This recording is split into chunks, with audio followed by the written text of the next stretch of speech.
Kathy's story. Elk Meadows, Del Norte County, California, June 2014. The last tendrils of flame had diminished into the depth of the night at our campfire.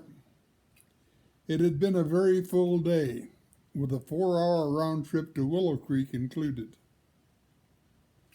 While in town, we had enjoyed a restaurant-cooked lunch, an outing to Al Hodgson's Bigfoot Museum, where I was invited to show the 3 books I now had in publication, and asked to consider speaking at their annual festival. There was also a visit to the Bigfoot Community Camp to meet and interact with those who had trekked there for that purpose, and to invite them to our camp in the mountains. The 1 hour and 45-minute drive back to camp was pleasant, and without incident, a rare occurrence during this 12-day outing, as we saw only the small critters of the biome and none of the megafauna who reside there. It was the first time in a week that we had made the circuit without seeing at least a bear. But there were ample deer, quail, and grouse to assure us that all was well in the biome, however. The evening drive was most pleasant with the day's light below the western ridges, except for the occasional and rare moment we could surprise Grandfather Sun in his task of making the mundane of evening into the spectacular of sunset. Tonight, he seemed to be especially diligent in providing a premium quality experience.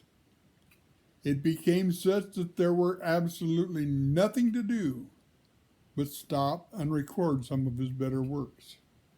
We had just made the transition from the paved surface of the 15 road onto the rough and rocky 14N03 road when his full majesty manifested itself as Chimney Rock and his partner Turtle Rock emblazoned themselves across the canvas of the sky. We 3 travelers were simply in awe of the view as shutter after shutter snapped in recording the scene. 2.5 miles and some 15 minutes later, our little troop spotted smoke rising from the area of our camp's fire ring.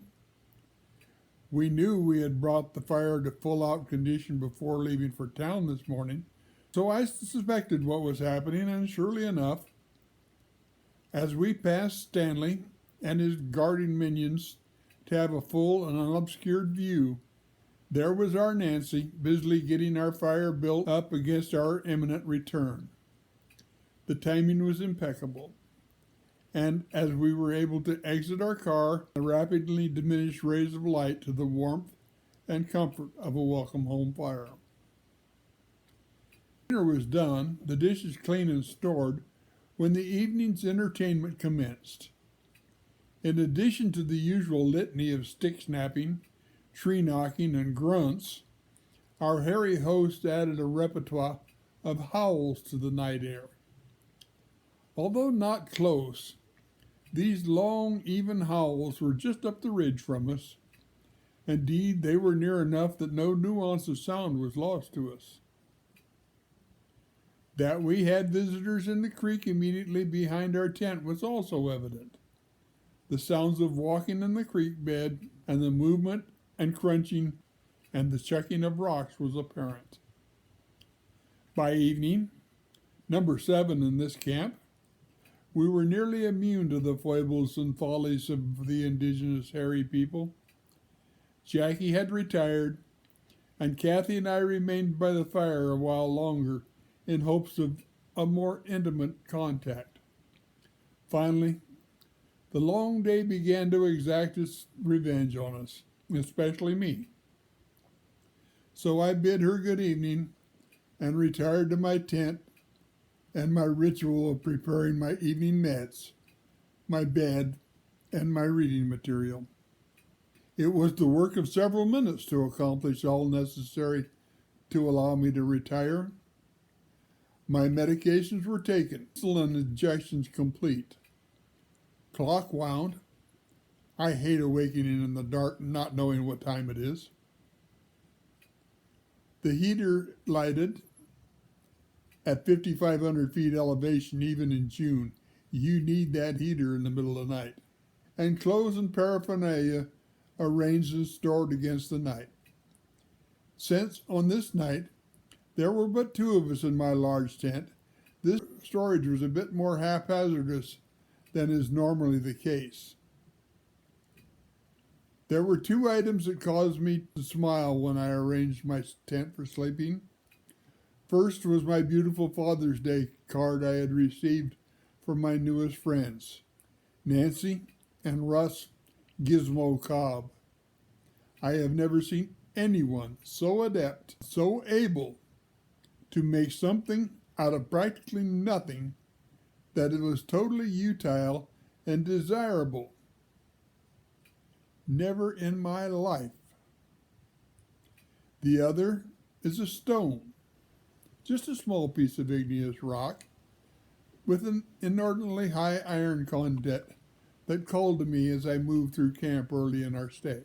It should be noted here that Stones and I have long felt an affinity for one another, to the point that when younger, in the middle years of the last century, it was not uncommon for me, after a particularly exceptional day of feeling called to particular stones, one or the other, for my jacket pockets to arrive back at home a full 10 to 15 minutes after I did.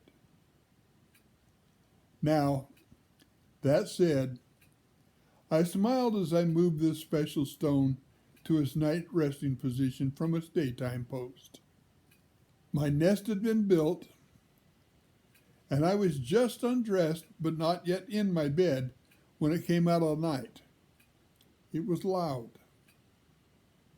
As loud as any utterance I'd heard this trip, causing me to immediately climb back onto my feet. "Thom! Thom!" the cry resounded off the surrounding cedars. "Help me, Thom! I can't move! Oh, my brother, my sister, I'm so sorry, but you scared me. I didn't expect you to be there. Thom, I need you now! I need help! Oh, my dear brother or sister, I'm so sorry. Thom, where are you?" "I'm coming, Kathi," I called to her. "Just let me get my pants on and I'll be there in a moment." "Hurry! I can't move and he's huge. Please hurry." For all of those who know me, it's understood that my hurry mode is not all that fast, with the exigencies of age plying their wares on my physicality. But I really did do my best to speed my way along, even to the point that I disregarded the need for such amenities as shoes, socks, or even a jacket in my desire to rescue this damsel from her durance vile. It must be understood that until now, I had no idea what this threat was constituted of. I knew not what the plague consisted of, nor did I know how close disaster actually was. My first thought was bear, as we had been seeing so many of them in our travels. Nancy had even had an encounter just up the road from camp, no more than 100 to 150 yards from Kathy's obviously now beleaguered tent. Her appealing to it as brother or sister tended to make me disbelieve this bear theory, as I knew of no such beings in her close family.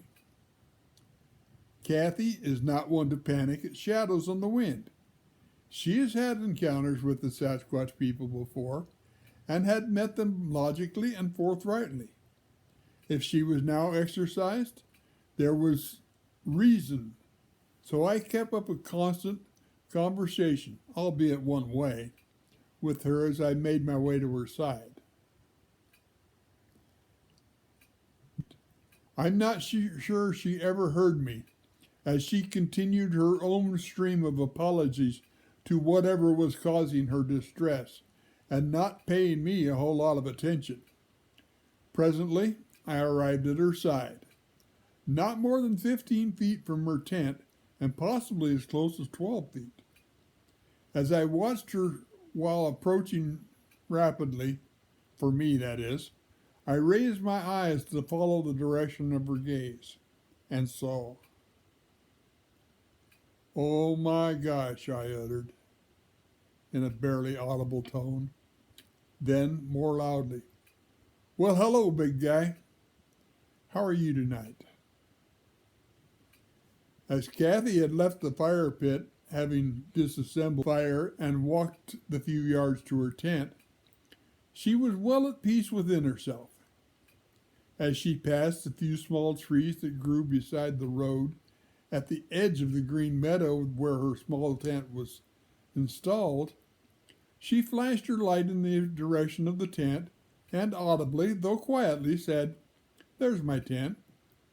As the light flashed across the reflective material on the front of the nylon, there was no response of any kind, nor was any such required, nor even expected.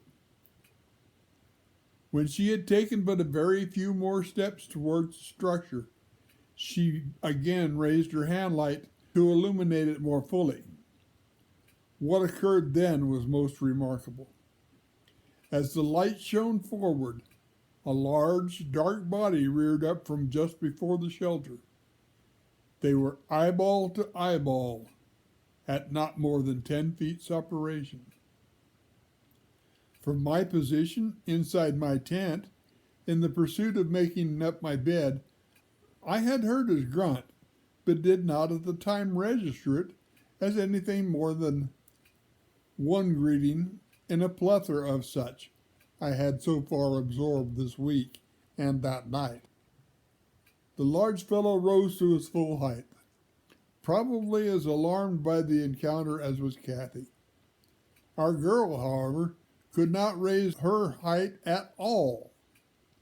She was locked onto his waist area and could neither elevate her light nor her eyes any higher. As such, she had a very good and solid view of him from the waist down only. She had seen his torso as he stood, but could no longer focus on it. Kathi was frozen in place. When I arrived at her side and greeted him, she was locked in her stance. Her head was low and her eyes were cast downward. Had I not greeted him verbally, she would not have known I had moved up behind her even. But I had. And what I saw in my light, dim though it was a very large, very male Sasquatch standing beside a 20-foot or so tall cedar tree, watching us intently. Kathi continued her exhortations, apologizing profusely and sincerely for having startled him. At the same time, he was attempting to apologize to her, and the ensuing non-communicative conversation was quite amusing to me when seen from the outside. Eventually she calmed, as did the big fellow, and by taking her arm and telling him that I would assume responsibility for her, he released his lock on her, and I instructed her to get her cack from the tent and move it into mine for the night. It is important to understand that this physical lock he used is a positive thing. If she were allowed to run at will, she might have fallen and injured herself badly. Perhaps she would have panicked and run directly at him or into the path of one of the others, or worse yet, over the precipice of one of the creeks in the area and fall into the rocks below. By locking her up, he was able to rend her safely unable to move and make his exit without further harm or trauma. Although the clan remained with us all night, poking and prodding our tent at times, No further incidents of this magnitude occurred before morning. When morning did arrive, Kathi was up and doing, and even had the fire going and coffee on before I arose.